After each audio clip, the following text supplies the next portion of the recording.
ماشاء اللہ لا حول ولا قوۃ الا باللہ العلی العظیم. اعوذ باللہ السمیع العلیم من الشیطان اللعین الرجیم. الحمد للہ رب العالمین. الحمد للہ الذی لا یبلغ مدحته القائلون ولا يحصي نعمه العادون. الذي ليس لصفته حد محدود ولا نعت موجود ولا أجل ممدود. فطر الخلائق بقدرته ونشر الرياح برحمته وابتدى بالسحور معدانا أرضه على النبي الأمي المكي المدني القرشي الهاشمي مولى ومولى الثقلين جد الحسن والحسين أبي القاسم مصطفى. اللهم صل على محمد وآل محمد. آله الطيبين الطاهرين المعصومين المظلومين ولعنة الله على أعدائهم وقاتلتهم وغاصبي حقوقهم ومنكري فضائلهم ومصائبهم وعطشهم أجمعين. أما بعد فقد قال سبحانه تبارك وتعالى في كتابه المحكم وخطابه المتقن وقوله أحسن. بسم الله الرحمن الرحيم. رب اشرح لي صدري ويسر لي أمري واحلل عقدة من لساني يفقهوا قولي. صلوات اللهم صل على محمد وآل محمد. آپ حضرات صلوات پڑھتے ہوئے ذرا اندر آ جائیں تاکہ بعد میں آنے والوں کو اذیت نہ ہو. اللهم صل على محمد وآل محمد. یا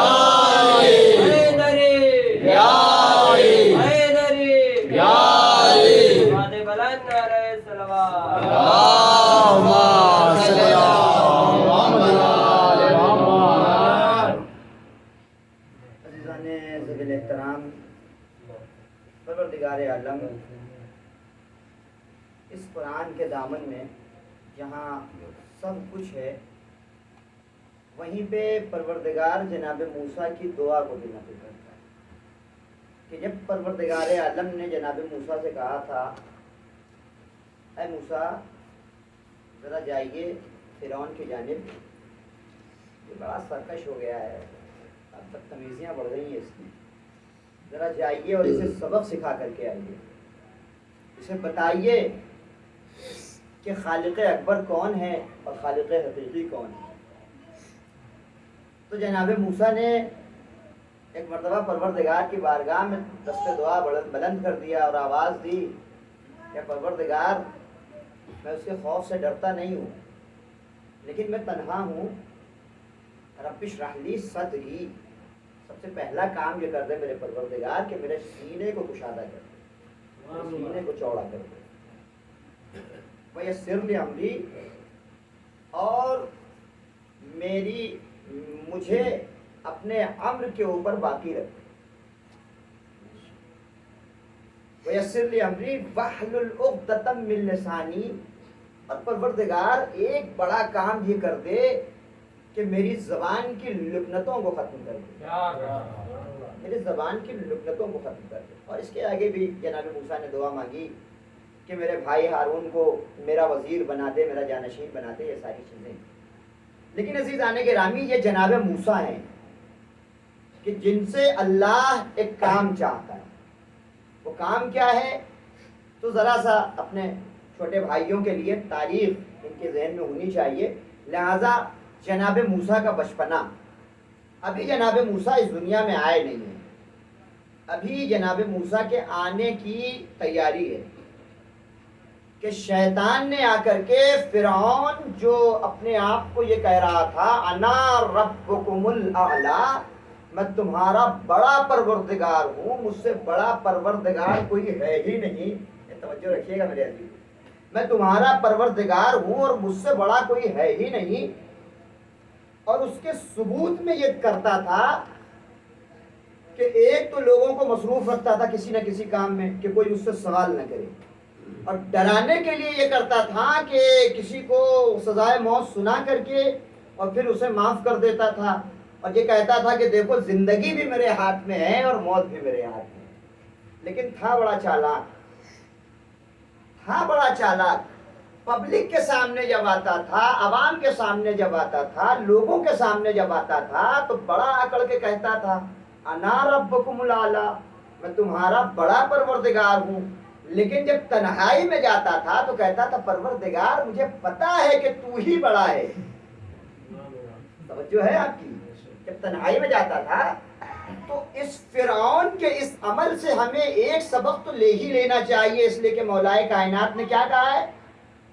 یعنی تم یہ نہ دیکھو کہ کون کہہ رہا ہے، یہ دیکھو کہ کیا کہہ رہا ہے۔ تو فرعون سے ایک درس ہمیں یہ ملتا ہے کہ جب انسان تنہائی میں ہو، جلوت میں بھی، یہ کام ہمارے لیے جلوت میں بھی ہے، وہ بہرحال کفر کر رہا تھا، لیکن جلوت میں بھی اور خلوت میں بھی ہمارے ذہن میں یہ ہونا چاہیے کہ پروردگار تو ہی بڑا ہے، ہم کچھ نہیں ہیں۔ جس دن انسان کے ذہن میں یہ آ گیا کہ ہم کچھ نہیں ہیں، اس دن انسان کا عمل خالصتاً للہ ہو جائے گا، یعنی صرف اللہ کے لیے۔ اور جب انسان صرف اللہ کے لیے کام کرنے لگے گا تو پھر اس فکر میں نہیں ہوگا کہ میرے اس عمل کی ویڈیو بن جائے اور سوشل میڈیا پہ پڑ جائے، پھر اس فکر میں نہیں ہوگا کہ 4 لوگ آ جائیں اور میرے اس عمل کو دیکھیں اور میری واہ واہ کریں۔ نہیں، توجہ کیجئے میرے عزیزوں، تو پھر اس کے ذہن میں بس یہ ہوگا کہ میرا پروردگار قبول کر لے، میرا مولا قبول کر لے، بس میرے لیے یہی کافی ہے۔ ایک صلوات پڑھے محمد صلی اللہ محمد محمد۔ تو یہ حسینیت ہے، حسینیت کہ جو یہ درس دے رہی ہے، عالم انسانیت کو درس دے رہی ہے، صرف شیعوں کو نہیں، عالم انسانیت کو درس دے رہی ہے۔ اسی لیے غالباً علامہ اقبال نے کہا تھا انسان کو بیدار تو ہو لینے دو، ہر قوم پکارے گی ہمارے حسین۔ ایک اور صلوات پڑھے محمد۔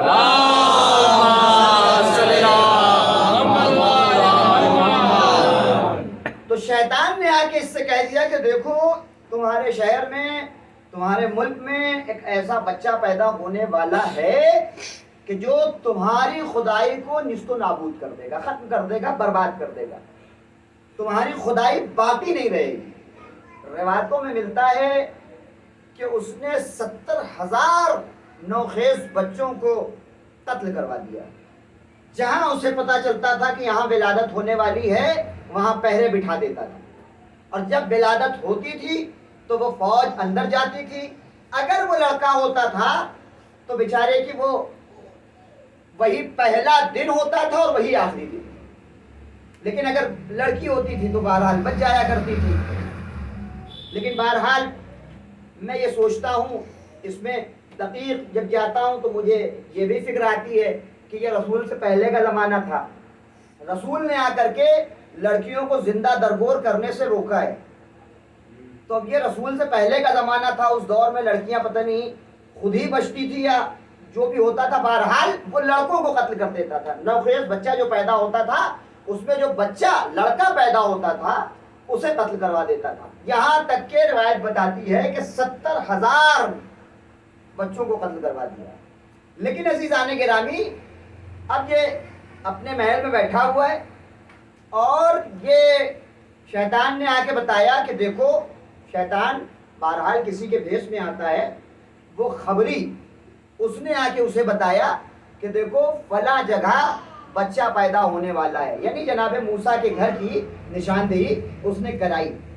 اب اس نے دائیاں بھیج دی کہ جائیے بھائی دیکھیے کہیں موسیٰ کی ماں کو حمل وغیرہ ہے یا نہیں ہے. توجہ رکھیے گا میرے عزیزوں، موسیٰ کی ماں کو پہلے زمانے میں یہ کہاں یہ ساری مشینیں ہوا کرتی تھی. پہلے زمانے میں دائیاں جاتی تھی اور وہی بتاتی تھی کہ کیا ہے میٹر کیسے ہوگا اور یہ ساری چیزیں. تو اس نے دائیوں کو بھیجا. اب دائیاں گئیں تو پروردگار ہے پروردگار. میں نے کسی مجلس میں کہا تھا نا کہ جسے اللہ رکھے اسے کون چکھے. تو پروردگار کو جسے رکھنا ہے وہ رکھ کے رہے گا اور وہ اس دنیا میں آ کے رہے گا. توجہ رکھیے گا میرے عزیزوں، وہ اس دنیا میں آ کے رہے گا. لیکن یہاں پہ رک کر کے میں ایک سوال کرنا چاہتا ہوں. پروردگار تو کریم ہے، تو قادر مطلق ہے، اتنی بڑی کائنات تیری اتنی بڑی کائنات، یہ اتنے بچوں کو قتل کروانے کا کیا مقصد تھا؟ تو جناب موسیٰ کو کسی دوسرے شہر میں پیدا کروا دیتا، کسی دوسرے ملک میں پیدا کر دیتا، جب جوان ہو جاتے پھر بھیج دیتا، جناب موسیٰ قتل کر دیتے، تیرا مشن بھی پورا ہو جاتا. لیکن پروردگار شاید آواز دے، شاید پروردگار آواز دے، میں پروردگار ہوں، میں پروردگار. اگر دشمنوں کے شہر میں ہی اپنی نشانی کو نہ بچا لوں تو میرے پروردگار ہونے کا فائدہ کیا ہے؟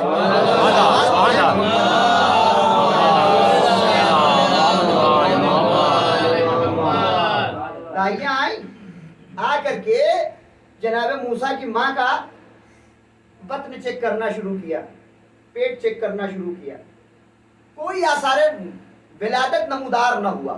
یعنی پروردگار اس بات پہ بھی قادر ہے کہ وہ آثار ولادت چھپا دیتا ہے. اور پروردگار نے چھپا دیا، یہ چلی گئی، کوئی آثار ولادت نہیں ہے، وہ تو نارمل ہے بالکل ایسے ہی جیسے عام عورتیں ہیں. اچھا کچھ عرصے اور گزرے، کچھ ایام گزرے، جناب موسیٰ پیدا ہو گئے. خبری نے جا کے بتایا پیدا ہو گیا بچہ، پیدا ہو گیا بچہ.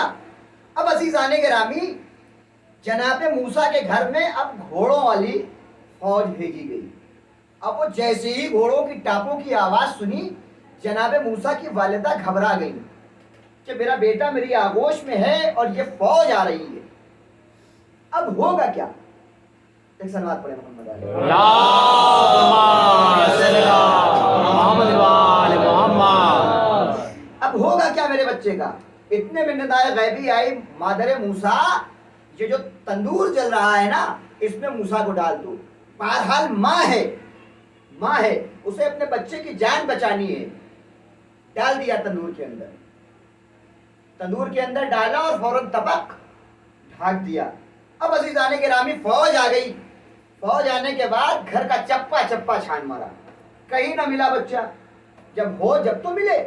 اور جب اس تندور کے پاس سے گزرنے لگا تو میں نے روکا اور آواز دیا، اے فرعونیوں اس تندور کے اندر بھی تو دیکھتے جاؤ.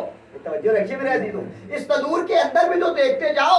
عجب نہیں کہ وہ آواز دے کہ مجھے تندور کے اندر دیکھنے کی ضرورت نہیں ہے، مجھے تندور کے اندر دیکھنے کی ضرورت نہیں ہے. میں پوچھوں گا کیوں؟ تو وہ جواب دیں گے کہ اس لیے دیکھنے کی ضرورت نہیں ہے کہ یہ تندور جل رہا ہے، اور اگر تندور کے اندر ہوئے تو جہاں ہم پہنچانا چاہتے ہیں وہاں خود ہی پہنچ جائیں گے. میں کہوں گا بد عقلو، تم جیسے ہی لوگ آج کے دور میں بھی پیدا ہو گئے ہیں جو نبی کو اپنے جیسا سمجھ رہے ہیں، جو نبی کو اپنے جیسا سمجھ رہے ہیں. آج کے دور میں بھی تو کچھ لوگ ایسے ملتے ہیں کہ جو نبی کو اپنے جیسا سمجھتے ہیں. توجہ رکھ رہے ہیں آپ کہ ایک سلوات پڑھیے محمد والے محمد. تو شاعر نے بڑی خوبصورت انداز میں ایک 4 مصرے پیش کیے ہیں، بلکہ ایک بند ہے کہ سمجھائے کون اہل جہاں کے جہول کو، پہچانتے نہیں ہے فروع و اصول کو. کانٹوں سے تولتے ہیں یہ نافہم پھول کو، سمجھے ہیں اپنے جیسا خدا کے رسول کو، سمجھائے کون اہل جہاں کے جہول کو، پہچانتے نہیں ہے فروع و اصول کو، کانٹوں سے تولتے ہیں یہ نافہم پھول کو، سمجھے ہیں اپنے جیسا خدا کے رسول کو۔ ارے کوہ گرا کو قوم نے رائی سمجھ لیا، امت نے اپنے باپ کو بھائی سمجھ لیا۔ صلوات پڑھیں محمد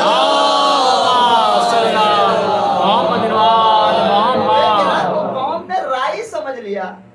امت نبی تو یہ کہہ رہے ہیں کہ میں اور علی اس امت کے باپ ہیں، اور امت کہہ رہی ہے کہ یہ ہمارے جیسے ہیں، ہمارے بڑے بھائی ہیں۔ توجہ ہے آپ کی؟ تو عزیزان گرامی، بہرحال وہ فوج وہاں سے نکلی۔ اب وہ فوج کا نکلنا تھا کہ جناب موسیٰ رو پڑے، آواز آئی اندر سے رونے کی۔ میں نے دستے ادب جوڑ لیا، یا نبی اللہ، یا کلیم اللہ، یہ بتائیے کہ ذرا دیر پہلے کیوں نہ روئے، یا ذرا دیر بعد رو لیتے، یہ جیسے ہی فوج گئی اسی وقت کیوں روئے؟ تو شاید آواز آئے، نادان ذاکر تجھے معلوم نہیں، اگر میں کچھ دیر پہلے رو دیتا تو میری جان کو خطرہ تھا، اور جان کا بچانا واجب ہوتا ہے۔ اگر میں کچھ دیر پہلے روتا تو میری جان کو خطرہ تھا، کچھ دیر بعد روتا تو ماں کی جان کا خطرہ تھا۔ لہذا میں نبی ہوں، مجھے پتا ہے کہ مجھے کون سا عمل کہاں پہ کرنا ہے۔ جیسے ہی روئے طبق ہٹایا گیا، طبق ہٹایا والدہ موسیٰ نے، اور فوراً ہاتھ ڈال کے جناب موسیٰ کو باہر نکالا۔ اب جناب موسیٰ کو لے کر کے کبھی پیار کر رہی ہیں، کبھی کلیجے سے لگا رہی ہیں، کبھی بوسہ دے رہی ہیں، کبھی گالوں کا بوسہ، کبھی ماتھے کا بوسہ، کبھی لبوں کا بوسہ، کبھی ہاتھوں کا بوسہ۔ اور عزیزان گرامی، اسی اسنا میں حکم پروردگار آیا، اسی اسنا میں حکم پروردگار آیا، مادر موسیٰ کو ایک صندوق میں رکھ کے دریائے نیل کے حوالے کر دو۔ اب جناب موسیٰ کو بہرحال حکم ہوا ہے، اور جناب موسیٰ اللہ والی ہیں، یعنی مومنہ ہیں، لہٰذا اب جناب موسیٰ کو کرنا، جناب موسیٰ کی والدہ کو کرنا وہی ہے کہ جو حکم پروردگار ہے۔ بہرحال انہوں نے ایک صندوق بنایا، ایک صندوق لایا، اور اس صندوق کے اندر جناب موسیٰ کو رکھا، اور اس کا دروازہ بند کر کے حوالے کر دیا۔ لیکن عزیزان گرامی، یہ جو صندوق تھا، یہ دریائے نیل کی موجوں سے کھیلتا ہوا چلا۔ قرآن نے ایک عجیب نقاشی کی ہے، ایک عجیب منظر کشی کی ہے اس بات کی کہ جب یہ صندوق دریائے نیل کی موجوں سے کھیلتا ہوا چل رہا تھا تو ایک بہن تھی جو پیچھے پیچھے چل رہی تھی۔ توجہ رکھیے، بھائی اور بہن کا رشتہ بڑا انمول ہوتا ہے، بھائی اور بہن کا رشتہ بڑا انمول ہوتا ہے۔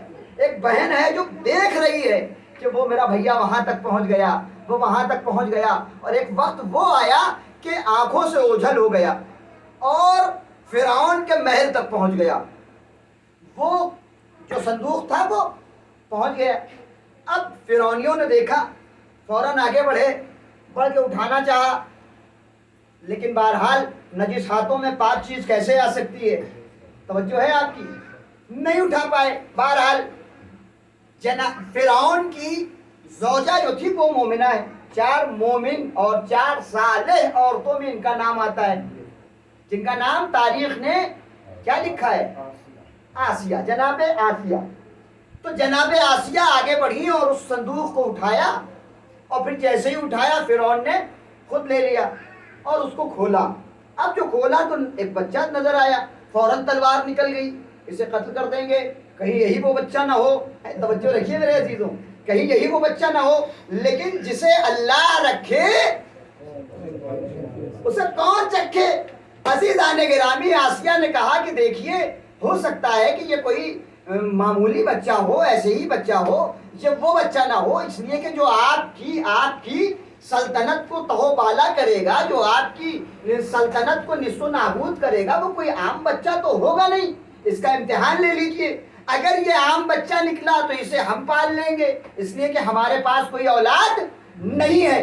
لہذا فرعون نے بھی سوچا کہ ہاں صحیح بات ہے، ہمارے پاس کوئی اولاد نہیں ہے، ہم اسے پال لیتے ہیں، ہم اسے پال لیتے ہیں، اگر یہ امتحان میں کامیاب ہو جاتا ہے تو ہم اسے پال لیں گے۔ لو عزیزوں، امتحان ہوا۔ کیسے امتحان ہوا؟ ایک طرف لال و جواہرات رکھے گئے، ایک طرف انگارہ رکھا گیا۔ عزیزان گرامی، جناب موسیٰ نے ہاتھ بڑھایا کدھر؟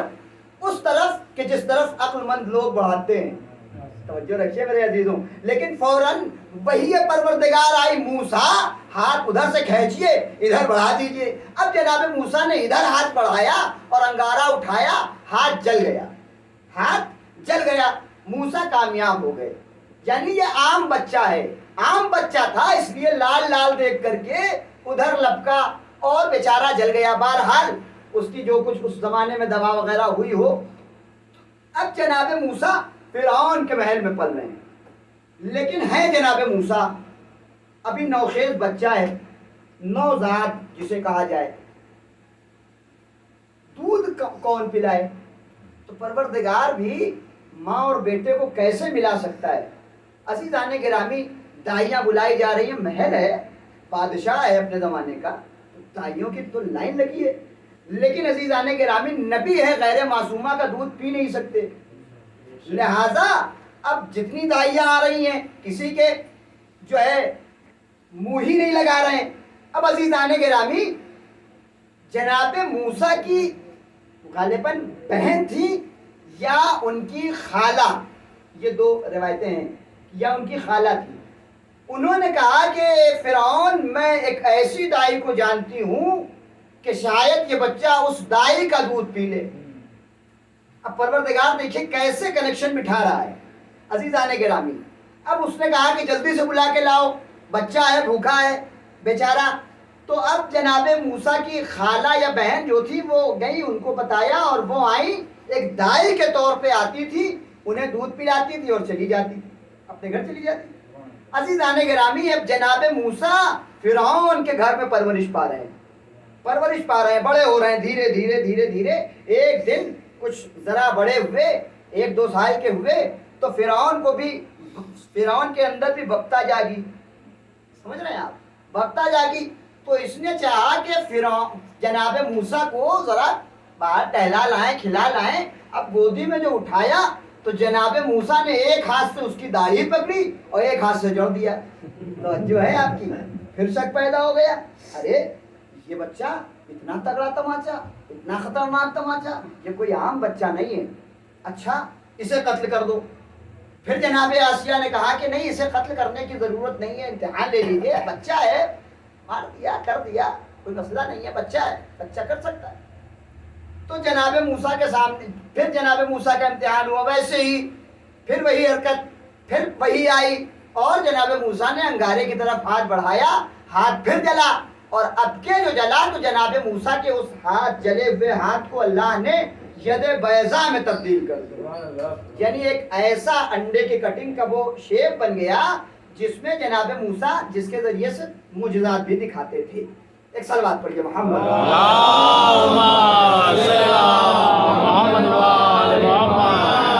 توجہ ہے آپ کی؟ تو اب عزیزان گرامی، جناب موسیٰ اب امتحان میں کامیاب ہو گئے، اب رفتہ رفتہ جناب موسیٰ بڑے ہو رہے ہیں اور یہاں تک کہ جوانی آ گئی۔ اب عزیزان گرامی آیت آئی، اے موسیٰ فرعون کی طرف جائیے، یہ بہت باغی ہو گیا ہے، انہو طغیٰ، بہت زیادہ بغاوت پہ اتر آیا ہے، اسے ذرا سمجھائیے جا کے، اس کی بدتمیزیاں بہت بڑھ رہی ہیں، اسے جا کے ذرا سمجھائیے۔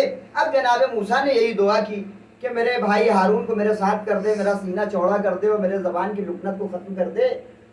اور عزیزان گرامی یہ ساری دعائیں کی اور یہ اللہ نے نبی تھے بہرحال قبول کی، ساری دعائیں قبول کی۔ اب جناب موسیٰ ایک چھوٹے سے لشکر کے ساتھ فرعون کے دربار میں پہنچے تو فرعون نے کیا کیا کہ ساحروں کو بلایا، جادوگروں کو بلایا۔ اب جادوگروں نے کیا کیا کہ جناب موسیٰ کے سامنے اپنی اپنی رسیاں پھینکنی شروع کی، رسیاں پھینکی، وہ سانپ میں تبدیل ہو گئی۔ اب تو یہ قرآن بھی ہے، وہ سانپ میں تبدیل ہو گئے۔ عزیزان گرامی حکم پروردگار یہ آیا کہ موسیٰ اپنے عصے کو ذرا زمین پہ پٹکیے۔ جناب موسیٰ نے اپنے عصے کو زمین پہ پٹکا، وہ اژدہا بن گیا۔ جناب موسیٰ ذرا پیچھے ہٹے، ڈر گئے، پروردگار نے کہا موسیٰ ڈریے نہیں، یہ آپ کا ہے ایسا ہی۔ تو جناب موسیٰ بہرحال اللہ کا حکم سن کر کے اپنے آپ کو کنٹرول کیا اور اس اژدہے نے تمام سانپوں کو نگل لیا۔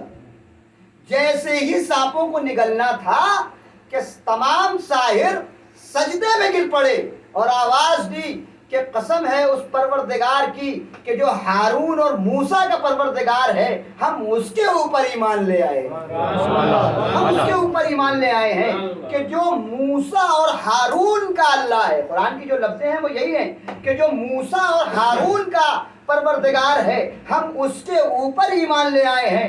اب یہاں پہ بیٹھا ہوا ہے فرعون، دیکھ رہا ہے کہ ارے میرے سامنے میرے ساحر، ہم نے انہیں بلایا ہے، ہم انہیں پیسہ دیں گے، ہم انہیں کھلا رہے ہیں، ہم انہیں پال رہے ہیں، اور یہ کہہ رہے ہیں کہ ہم موسیٰ اور ہارون کے اللہ پہ ایمان لے آئے۔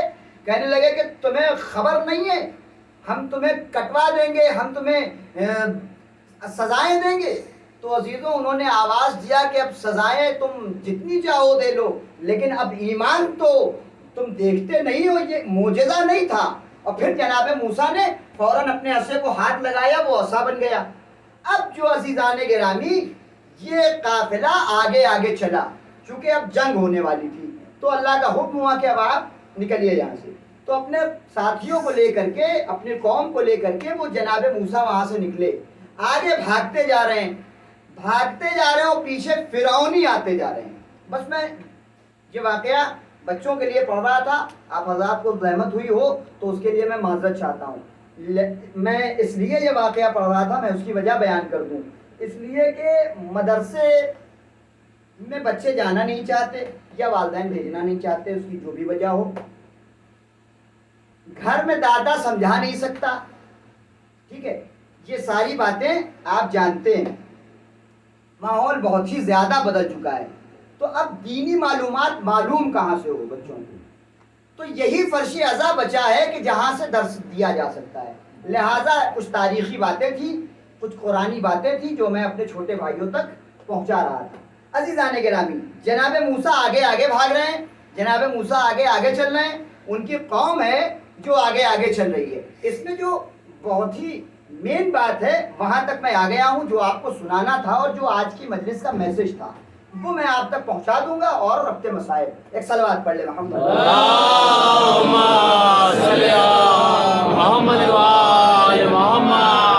عزیزان گرامی، جناب موسیٰ کی قوم ہے اور جناب موسیٰ ہے، آگے آگے بھاگ رہے ہیں، پیچھے پیچھے فرعونی آ رہے ہیں۔ راستے میں پڑی دریائے نیل۔ اب ایک راستے تو سب بھاگ نہیں سکتے، بڑا لشکر ہے، ایک راستے سے سب بھاگ نہیں سکتے۔ جناب موسیٰ کو حکم ہوا کہ 12 راستے بنائیے۔ جناب موسیٰ نے 12 راستے بنا دیے۔ قوم ہے کہ وہاں سے ہل نہیں رہی ہے، ہم نہیں جائیں گے۔ کہا کیوں نہیں جاؤ گے؟ کہا بھائی یہ راستے تو آپ نے بنا دیے، اس میں کھڑکیاں نہیں بنائی ہیں۔ توجہ رکھیے میرے عزیزوں، اس میں کھڑکیاں نہیں بنائی ہیں۔ جناب موسیٰ نے پوچھا کھڑکیاں کیوں؟ کہا کہ کھڑکیاں اس لیے بنائیے کہ اتنی دور کا سفر ہے، دریائے نیل ہمیں پار کرنا ہے، ہم اپنے دوسرے بھائی کو دیکھیں گے کیسے؟ توجہ نہیں کیا آپ نے، ہم اپنے دوسرے بھائی کو دیکھیں گے کیسے؟ یہی ادا تو پروردگار کو پسند آئی ہے اسرائیلیوں کی، یہی ادا تو جناب موسیٰ کی قوم کی پروردگار کو پسند آ گئی کہ جب پروردگار نے جناب موسیٰ کی قوم کی کچھ غلطیاں تھیں کہ جس کی بنا پہ پروردگار نے کہا کہ موسیٰ اپنی قوم سے کہہ دیجئے کہ 40 دن تک گھر سے باہر نہ نکلیں، 40 دن تک گھر سے باہر نہ نکلیں، اگر گھر سے باہر نکلیں تو پتھر گرے گا اور وہ انسان ختم ہو جائے گا۔ اب یہ لوگ اندر بند ہیں، نبی اللہ کا حکم ہے، اللہ کا پیغام ہے، لہذا اب نکل نہیں رہا ہے کوئی۔ لیکن عزیزان گرامی، اب اتنے دن، 1 دن 2 دن 3 دن، اب ایک دوسرے کا چہرہ نہیں دیکھا ہے، ایک دوسرے کی زیارت نہیں کی ہے، ایک دوسرے کی خیر خیریت نہیں پوچھی ہے۔ ہم لوگ تو ایک دوسرے مومن بھائی کے بغل سے گزر جاتے ہیں، سلام کرنا پسند نہیں کرتے۔ لیکن یہ جناب موسیٰ کی قوم ہے کہ جو پریشان ہے کہ ہمارا بھائی کیسا ہے، کس عالم میں ہے، کچھ کھایا نہیں کھایا، نیند آئی نہیں آئی، یہ ساری چیزیں ہمیں جاننی چاہیے۔ تو عزیزوں انہوں نے کیا کیا کہ اپنے گھروں میں ہول کرنا شروع کیا، کھڑکیاں بنانی شروع کی، اسی کھڑکی میں سے ایک دوسرے کی خیریت لیتے تھے۔ اسی کھڑکی میں سے ایک دوسرے کی خیریت لیتے تھے. اور عزیزان گرامی ایک مرتبہ ایک شخص تھا جو بھول گیا 40 دن کا ٹائم بھول گیا کسی وجہ سے اور وہ باہر نکل پڑا. اب جو باہر نکلا تو اس کے اوپر عذاب نہیں آیا, کچھ دور گیا پھر واپس بھاگتا ہوا آیا. لیکن پھر اس نے سوچا کہ یار جناب موسیٰ نے تو کہا تھا کہ جیسے ہی نکلے گا ویسے ہی پتھر گرے گا. میں تو نکلا کچھ دور تک چلا گیا, پھر جب یاد آیا تب میں بھاگا واپس, لیکن پتھر تو نہ گرا. آئے جناب موسیٰ کے پاس, یا نبی اللہ یا کلیم اللہ, یہ بتائیے کہ آپ نے تو کہا تھا کہ جیسے ہی کوئی گھر سے نکلے گا 40 دن کے اندر تو اس کے اوپر پتھر آئے گا, اس کے اوپر عذاب آئے گا. یہ کیا وجہ ہے کہ ہمارے اوپر عذاب نہیں آیا؟ میں نکل گیا تھا بھول کر کے, تو میرے اوپر عذاب کیوں نہ آیا؟ تو جناب موسیٰ نے کہا کہ اب تو یہ پروردگار کا قول تھا, پروردگار کی بات ہے, اب پوچھ کے بتاؤں گا. جناب موسیٰ گئے کوہ طور پہ, آواز دی پروردگار ایسا ایسا واقعہ ہوا ہے, کیا تو نے عذاب کیوں نہیں بھیجا, تو نے عذاب کیوں نہیں بھیجا؟ تو پروردگار نے آواز دی, موسیٰ تمہاری قوم کی ایک ادا مجھے بڑی پسند آ گئی. وہ پریشان رہتے تھے ایک دوسرے کی زیارت کے لیے, وہ پریشان رہتے تھے ایک دوسرے کی خیریت کے لیے. معلوم ہوا کہ ایک دوسرے کی خیریت معلوم کرنے سے پروردگار بڑے سے بڑے عذاب کو ٹال دیتا ہے. بڑے بڑے سے بڑے عذاب کو ٹال دیتا. اور ہم تو اس آقا کے ماننے والے ہیں کہ جس نے اپنا بھرا گھر قربان کیا ہے اسی اتحاد کے چکر میں, اسی اتحاد کے لیے کہ ہماری قوم ادھر ادھر نہ ہونے پائے, بکھرنے نہ پائے, بچھڑنے نہ پائے, ایک ساتھ مل کے چلیں. اس لیے کہ ایکتا میں جو طاقت ہوتی ہے, بڑے بزرگ مثالیں دیا کرتے تھے. یہ لو ایک لکڑی لو, اسے توڑو, اسے توڑ دیا, آسان ہے توڑنا. 2 لکڑی لو, آسان ہے توڑنا. لیکن جب 4 لکڑیاں دیا تو اب توڑنا آسان نہیں ہے. ایکتا کا پاور دکھایا ہے, اتحاد کا پاور دکھایا ہے. میرے بھائیوں, میرے نوجوان بھائیوں, میرے چھوٹے بھائیوں, ہمیشہ اپنے ذہن میں خیال رکھیے گا, یہ میں نے اپنے بزرگوں سے درس لیا ہے جب آپ تک پہنچا رہا ہوں, کہ ہمیشہ یہ اپنے ذہن میں رکھیے گا کہ ہمیں اتحاد کے ساتھ رہنا ہے. فلاں نے کیسا کر دیا میرے ساتھ, فلاں نے کیسا کر دیا, کوئی مطلب نہیں ہے. آپ اللہ کے لیے آپ اپنی نیت میں رچا بسا لیجئے کہ مجھے جو بھی عمل کرنا ہے وہ صرف اور صرف اللہ کے لیے کرنا ہے. اور قرآن کی وہ آیت بھی آپ کے سامنے ہے, وَتَوَاصَوْا بِالْحَقِّ وَتَوَاصَوْا بِالصَّبْرِ. تم حق کو صبر کی تلقین کرتے رہو ایک دوسرے کو, اور تلقین اسی وقت کی جا سکتی ہے کہ جب انسان کے اندر خود وہ عمل پایا جاتا ہو. ایک صلوات پڑھے محمد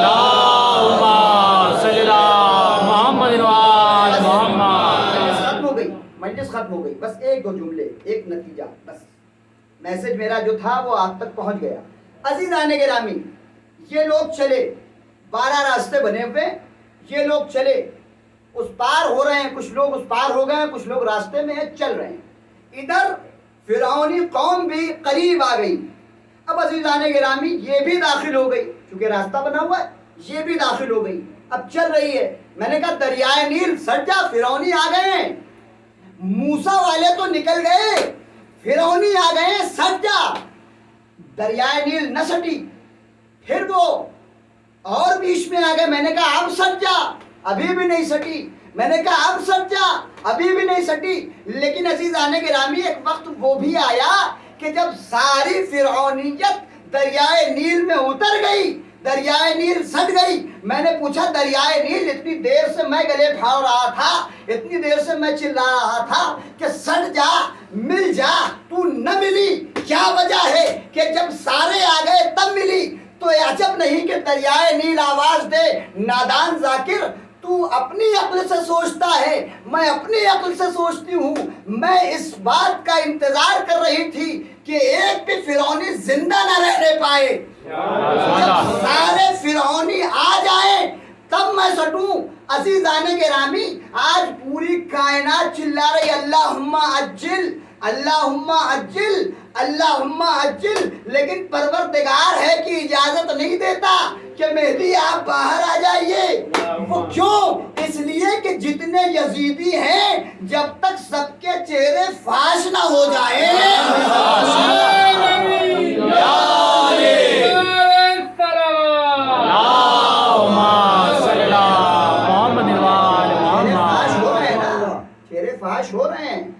کل تک امریکہ چھپ کے وار کر رہا تھا، آج چہرہ فاش ہو گیا ہے. کل تک اسرائیل چھپ کے وار کر رہا تھا، آج چہرہ فاش ہو گیا ہے کہ یہ رحم نہیں ہے. اسرائیل کی مثال گیدڑ سی ہے. اسرائیل کی مثال گیدڑ سے دی جائے تو سب سے بہتر ہے. کیوں؟ اس لیے کہ آپ غور کریں کہ شیر جب حملہ کرتا ہے تو کس طریقے سے حملہ کرتا ہے. شیر حملہ کرتا ہے تو اپنے شکار کا گلا پکڑتا ہے اور اسے دبا کے مار دیتا ہے. جب مار چکا اب اسے نوچ نوچ کے کھاتا ہے. لیکن گیدڑ ایسا نہیں کرتا. گیدڑ حملہ کرتا ہے اور تڑپا تڑپا کے مارتا ہے، اپنے شکار کو تڑپا تڑپا کے مارتا ہے. لیکن یہی فرق ہے دوسرے ظالمین میں اور اسرائیل میں کہ اسرائیل اپنے دشمن کو تڑپا تڑپا کے مارتا ہے. عزیزان گرامی آپ توجہ کریں. آپ سوشل میڈیا پہ آج کل سب وائرل ہو رہا ہے، سب آپ دیکھ رہے ہیں کہ کس طریقے سے ظلم و بربریت کر رہا ہے اسرائیل. اور اسرائیل کل بھی مرد آباد تھا، آج بھی مرد آباد ہے، ہمیشہ رہتی دنیا تک وہ مرد آباد رہے گا. اور انشاءاللہ ہم اس مجلس میں دعا کریں کہ پروردگار جلد از جلد اس کا اس صفحہ ہستی سے نام و نشان مٹا دے.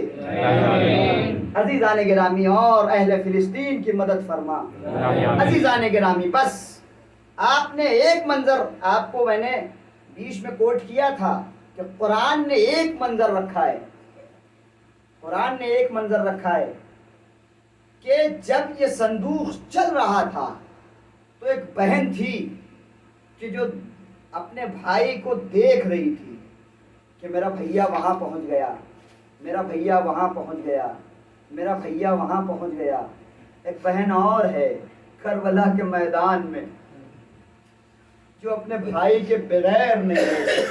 اجرکم من الزہرا، آپ رونے کے لیے آمادہ ہو گئے. 7 محرم ختم ہو گئی.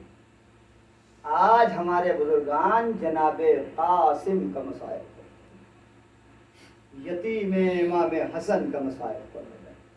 عزاداروں، وہ بہن ہے کہ جو در خیمہ سے کھڑے ہو کے اپنے بھائی کو دیکھ رہی ہے ذبح ہوتے ہوئے. اور عزیزان گرامی، جناب قاسم کا مسائب آج کے روز پڑھا جاتا ہے. چند جملے میں پڑھوں گا اور انشاءاللہ آپ اشبار ہوں گے اور مال مجلس حاصل ہو جائے گی. عزاداروں، کون قاسم ہے؟ وہ قاسم جو جگر بندے امام حسن ہے، جو جگر بندے جناب فروا ہے. آئے امو جان، مجھے بھی مرنے کی اجازت، امو جان مجھے بھی مقتل میں جانے کی اجازت دے دیجئے میرے لال. مقتل لکھتا ہے نا، مقتل لکھتا ہے کہ امام حسین نے جتنے بھی شہداء آئے سب کو ایک بار میں اجازت دی ہے. لیکن یہ قاسم ہے، قاسم کہ جن کو امام حسین نے اجازت نہیں دی. کہا نہیں میرے لال، تم تو میرے بھیا کی نشانی ہو. جناب قاسم ہے منہ لٹکائے ہوئے واپس خیمے میں گئے. پھر ایک مرتبہ نکل کے آئے، امو جان اجازت دے دیجئے. پھر اجازت نہیں ملی. پھر جناب قاسم اندر گئے. کئی مرتبہ یہ بچہ امام حسین کے پاس آیا ہے اور اجازت مانگی ہے، اجازت نہ ملی. مایوسی کی حالت میں اندر گیا ہے. ایک مرتبہ راوی لکھتا ہے کہ جناب قاسم اتنی مرتبہ آئے کہ تھک گئے اور تھک کے ایک خیمے کے ستون سے اپنے ٹیک لگا کے بیٹھے اور آنکھ لگ گئی، سو گئے. جناب قاسم کی آنکھ لگ گئی وہیں بیٹھے بیٹھے. جناب فروا آئی، آواز دی، قاسم تم یہاں بیٹھے ہوئے ہو میرے لال، مقتل میں نہیں گئے؟ اکبر شہید اکبر شہید ہو گئے اور محمد شہید ہو گئے. اے میرے قاسم تم نہ گئے؟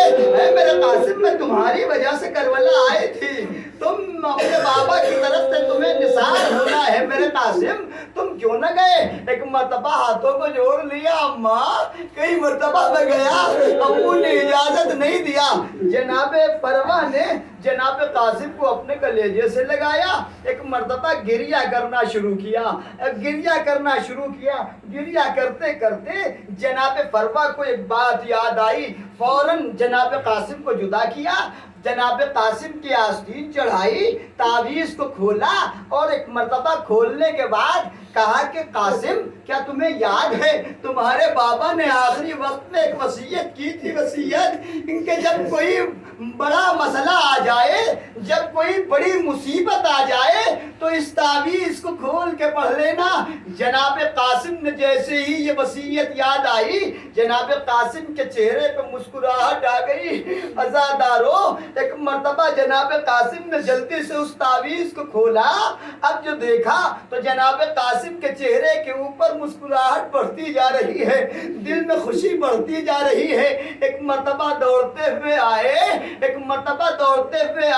امو جان، ایک مرتبہ جیسے ہی کہا امو جان، جناب امام حسین نے کہا نہیں میرے لال، میں تمہیں اجازت نہیں دے سکتا۔ کہا امو جان میں آپ سے اجازت نہیں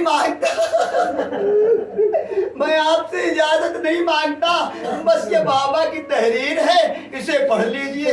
تصور شرط ہے عزاداروں، تصور کیجئے اولاد والوں کا مجمع ہے۔ امام حسین نے جیسے ہی بھائی کی تحریر کو دیکھا، آنکھوں سے لگایا، بوسہ دیا، اب جو تحریر کو دیکھا تو مدینہ یاد آ گیا، نانا کے دوست پہ سوار ہونا یاد آ گیا، مسجد جانا یاد آ گیا، ساتھ میں بیٹھ کے خطبے سننا یاد آ گیا۔ ایک مرتبہ امام حسین نے جب وہ تحریر دیکھی نا تو مدینے میں بھیا حسن کے تشتے تلا میں 72 جگر کے ٹکڑے یاد آ گئے۔ ایک مرتبہ امام حسین کو اپنا بچپنا یاد آ رہا ہے، مدینہ یاد آ رہا ہے، بھیا حسن کے ساتھ اٹھنا بیٹھنا، چلنا پھرنا یاد آ رہا ہے، ایک ایک منظر یاد کرتے جاتے ہیں۔ تاریخ عجب فکرہ لکھتی ہے، جناب قاسم کو جب جناب امام حسین خط پڑھ چکے نا تو ایک مرتبہ اسے موڑا اور اسے اپنے پاس رکھا، اور رکھنے کے بعد مقتل عجیب فکرہ لکھتا ہے کہ امام حسین اب جناب قاسم کو اپنے کلیجے سے لگا کے اتنا روئے کہ زمین کربل پہ باپ چچا اور بھتیجے گر پڑے۔ جب افاقہ ہوا تو جناب امام حسین نے جناب قاسم کو سوار کیا، جاؤ میرے لال۔ عزادارو، قاسم کو امام حسین نے پالا تھا، اس لیے بھی شاید امام حسین نہ جانے دینا چاہتے ہو۔ جناب علی اکبر کو تو زینب نے پالا تھا، لیکن قاسم وہ ہے کہ جسے بچپن سے حسین نے پالا ہے۔